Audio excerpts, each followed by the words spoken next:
For decades, Palestinian shepherds have faced threats and violence at the hands of Israeli settlers. Dozens of rural farms like this one have already been abandoned as a result. But such violence is only increasing. This is just one of several incidents documented by Israeli NGO B'Tselem over recent months. The organization says dozens of settlers descended on the occupied West Bank village of El Mania in mid-February, attacking homes, farming equipment and even residents. While Israeli police forces demolished the outpost established in the village by settlers, B'Tselem says the outpost was later rebuilt that same day. Dozens of Palestinian herding communities have been impacted by the spread of outposts like this one, essentially undefined settlements, usually made up of small structures or caravans. Israeli anti-settlement watchdogs Peace Now and Kerem Navot say at least 49 outposts were established in the months following the October 7th attacks, an increase of nearly 50% since the beginning of the war in Gaza. As of last December, the groups estimate that herding outposts covered almost 14% of the occupied West Bank. That's an area of land roughly twice the size of Gaza.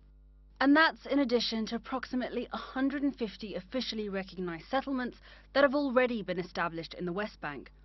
Both outposts and settlements are considered illegal under international law. Satellite imagery analyzed by CNN shows how rapidly herding outposts have spread, as well as the gradual development of new roads connecting the outposts to established settlements, and in some cases cutting Palestinians off from the land that they depend on. In the northern village of El Farisiya, the local farming community has now been almost entirely depopulated. Back in February, we met the Daraghma family, at the time still desperately clinging on to their land. These hills are full of areas for our animals to feed, but now there are settlers over here, over there, and another one over there. We can't access these areas, Ahmed says. The settlers come to scare our sheep and frighten our children. We've had to stop going up on the hills with our sheep, fearing they will come after us. Ahmed's family says they have lived here for generations. The land not only their home, but also their livelihood. We've always lived here, Hussein says. Our whole lives are here. Where else can we go? Since filming, members of the Daraghma family told CNN they were left with no choice but to abandon their homes. Acts of violence by settlers from nearby outposts simply too much to bear.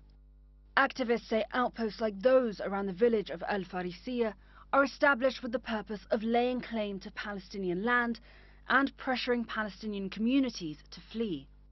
Through threats, physical violence and direct attacks on resources, including livestock and farming equipment, often with the protection from both the military and the state. CNN has reached out to the Israeli government about allegations of its support for illegal outposts, but has not received a response. The Israeli military told CNN that it condemns violence in any form and that police are tasked with handling any Israeli violations of the law. When asked about new roads we saw being developed around another nearby village, the IDF said the land had been seized for, quote, operational needs, adding that the route is intended for use by security forces and that it has been developed in accordance with military orders. It's important to understand that this project, this herding outpost campaign, or this project is a national project, it's a state project. This is not a project which is initiated by individuals. It's a project which the state of Israel is standing behind it, it's budgeting, is facilitating, is protecting it. The Ministry of Settlements, for example, has budgeted for outposts which it calls young settlements, previously saying funds were carried out in accordance with all laws. But the displacement of Palestinian herding communities is just one part of a deepening crisis in the West Bank. The UN says more than 40,000 Palestinians have been forced from their homes since February by an expanding Israeli military operation, with Israel's defense minister calling on the military to prevent the return of those displaced, stoking fears around the potential for a full annexation of the territory and crushing hopes for a pathway to a viable Palestinian state. Nada Bashir, CNN, in the occupied West Bank.